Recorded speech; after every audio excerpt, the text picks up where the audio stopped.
Also der Andreas hat uns die 5% Fehlteilquote und Eigenfertigung versprochen, dass wir es halten, wenn wir alle an einem Strang ziehen. Und ja, haben wir gemacht und haben das Ziel erreicht. Ich hatte noch nie eine solche Übersichtlichkeit und ich konnte noch nie so schnell eine Aussage treffen, wenn ein Kunde eine Frage stellt. Seit wir MIG benutzen, ist der Informationslauf bzw. der Durchlauf von Kundenbestellungen im Vertrieb, intern und extern einfacher.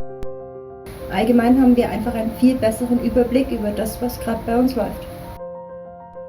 Seitdem wir MIG eingeführt haben, haben wir die Möglichkeit, auf einen Blick einen kompakten Überblick zu bekommen, wie ist unser Auftragsstatus, und müssen uns nicht mehr durch den Auftragswald durchkämpfen.